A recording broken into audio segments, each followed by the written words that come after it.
Morning, Russ. Should we start off with some injury news? How's everybody getting on after the game at the weekend?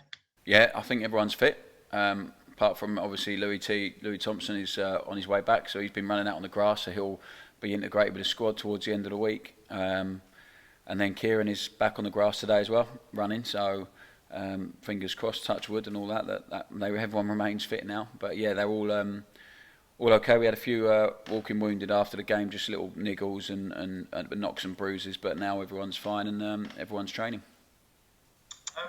We've had obviously 4 games back now.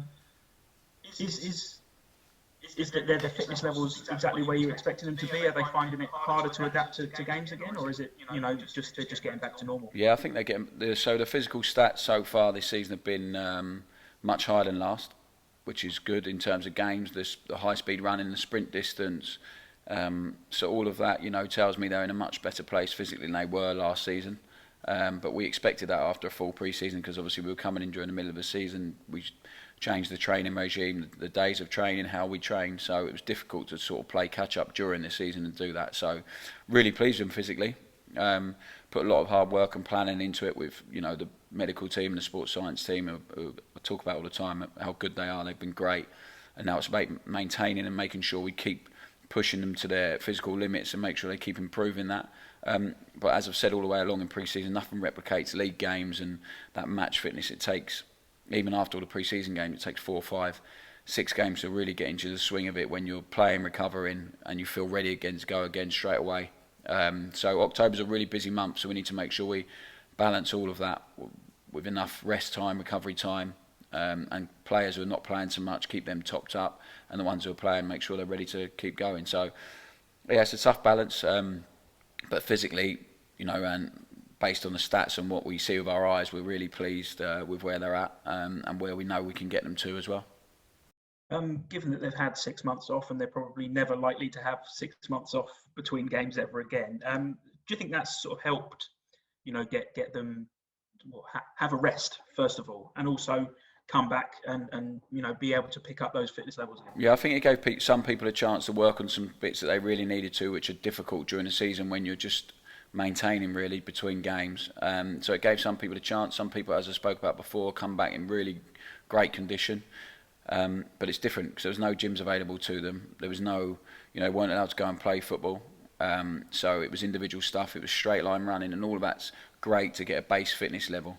But then they need the specific stuff, the football movements, the actual playing and training every day, and the soreness and stiffness without doing that instead of just straight line running or whatever is completely different. So they've adapted to that, and that's why we managed pre-season. We were really pleased with how they managed pre-season, how we got through it. As I said, took a lot of planning, very few injuries, minor ones. Obviously George was a disappointment with his calf, but apart from that, relatively little. So we were really pleased with that, and now we've got a nearly fully fit squad to choose from, and hopefully that will continue. And we're going to pick up knocks and injuries, but if we can avoid the muscle ones, then that will be great and testament to the work the guys are doing on and off the pitch in terms of their gym stuff, their prehab, the injury prevention programs given to them by Simon and the team. So yeah, and they all buy into that a lot because they realise the importance of it if they want to stay fit for a really condensed season. George Williams and Richie, they were back training last week. How are they getting on? Yeah, great. So really good to have them both back in the squad. Keezy's brought so much energy and positivity. It's really infectious and rubs off on the group. And he's desperate to play. And George as well is getting back up to speed. And looking forward to getting back involved properly. So they're going to need some game time at some point, no doubt about it. Can't just be chucked in after a long period of time off because, Richard's been off for a long time, and so's George now. He's not played any pre-season games, so obviously after the lockdown period and then missing most of the pre-season, it's going to take a little bit of time to get back up to speed. But yeah, it's good to have both back in the squad. And of course, another week in Ben Gladwell and Scott Fraser. Yeah, exactly. Yeah, so Scott's just looking more and more impressive every day in training.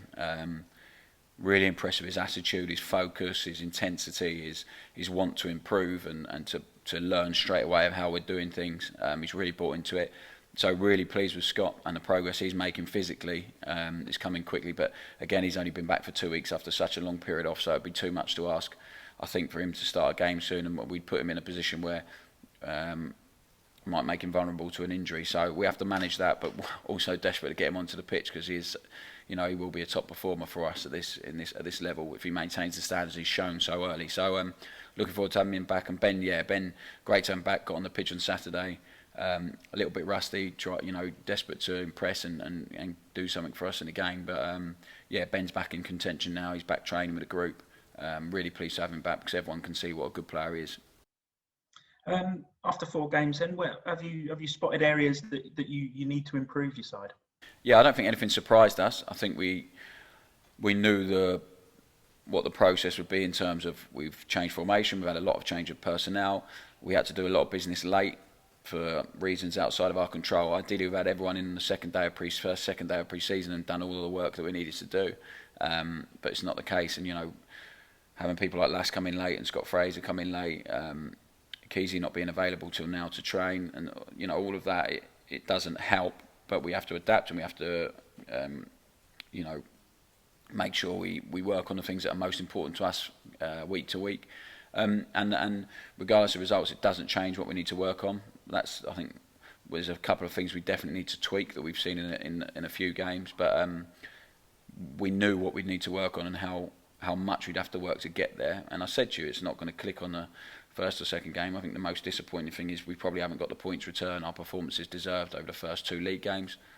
Northampton game, we dealt with a completely different challenge really, really well. And the Coventry game, again, we were playing a lot of young players, guys out of position, and we put in a really, really good performance and got beat, to a goal. It was not very good, but we learned from them, and John Freeman will learn from really quickly. So overall, there's been some really pleasing stuff. I feel really positive about where we're going and what we're doing, and we just need the time to keep working on it and keep ironing out the creases and keep making sure we improve in all the time, game on game. And even Saturday, I spoke after the game and was feeling it a little bit, but after watching it back, there's a few real areas for improvement and not hard for us to make in terms of decision making, being more patient, not going gung ho when we go a goal down.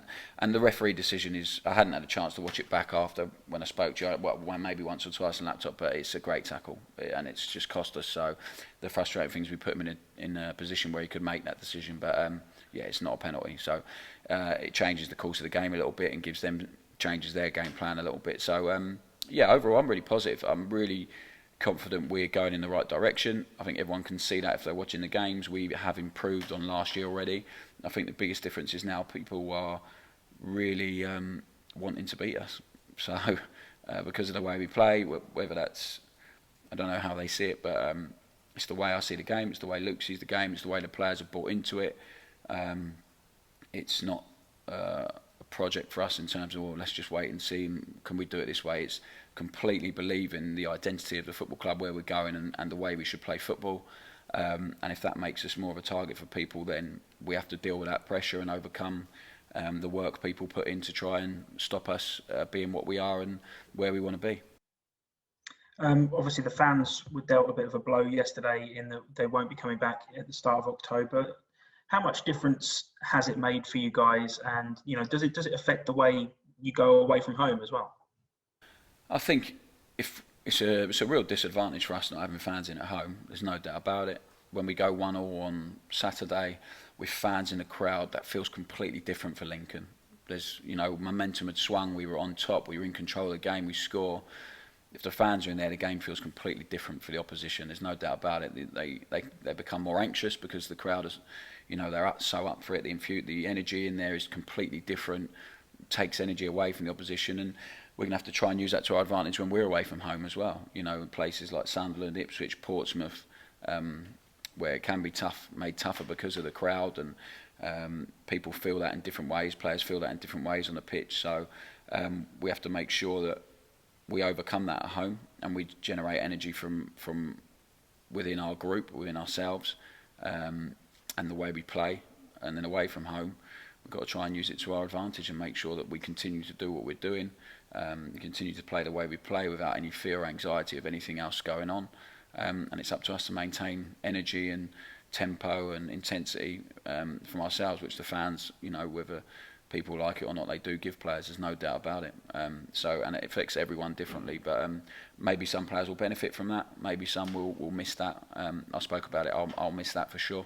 The energy from the crowd, the connection they had with us as a group. We're going to really miss that. So I'm really sad to see that news yesterday. I'm sure most people are in football. Everyone in football will be. Talk about owners and chairmen and all that for financial reasons as well as footballing reasons. Who knows when that will change? We'll have to wait and see. But obviously, it's been decided that's the safest course of action, and we have to go with that. But yeah, it's going to be a big miss for us not having them here. The usual weekly update on transfers. Any movement whatsoever on your front? No, not at the minute. And I keep saying it to you.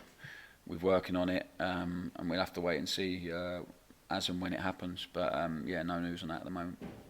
Is it a distraction as well, the transfer window, and not just me asking about it every week, but the fact that it's we're now into the season? I think ideally, I think ideally you want it done by the first game. I think so. Everyone, where everyone else is, where you're at, but circumstances are completely unique and completely different. And they've given people extra time because, honestly, a lot of clubs don't know where they're going to be at financially. And with the latest news as well, it's going to hit football really, really hard. So I fear, it's going to be too tough for a lot of football clubs at various levels, from non-league to right up to League 1 and 2. So we'll have to wait and see how that pans out. But I'm really, hoping the Macclesfield one is an outlier and it doesn't become something we see increasingly in the next few months or whatever. So we are fortunate here at the football club that we have some stability, and obviously it makes selling a couple of players recently even more important to the sustainability and future for us being solid and strong. But it does affect everyone, of course, and it is.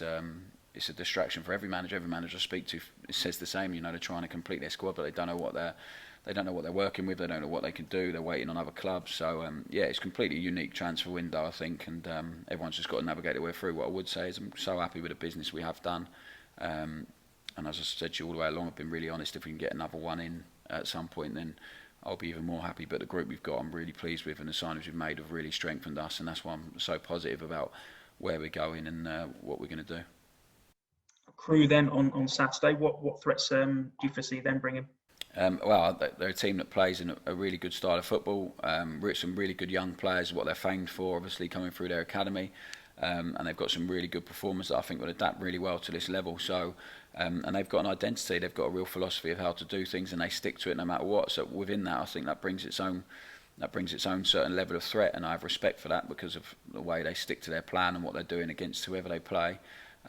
They've signed a couple of players that have really strengthened them from last season, and that have also enabled them to mix it up a little bit when they need to. But we need to go there and try and impose our own game plan and make sure we go there with what we want to do and how we want the game to pan out, and make sure that we go there and impose that on them and make sure we come away with a result. But it's going to be a tough game. I say every week. The players are aware it will be a tough game. But they also go there with confidence that if we're able to do what we want to do and play in the way that we know we can and we're able to, then they're confident we can go anywhere this season and get a result. We have to feel that way. We have to have that mentality. But it's going to be another tough game, a game I'm looking forward to because of the way they play and sort of outworking them in that sense in terms of the style of play and making sure we're the better team in the afternoon. It might be something of an unfair stat, but it is over a year now since Dons have won away from home. I think you scored in that last game actually. How does it play on your minds going away from home? Is it a different approach?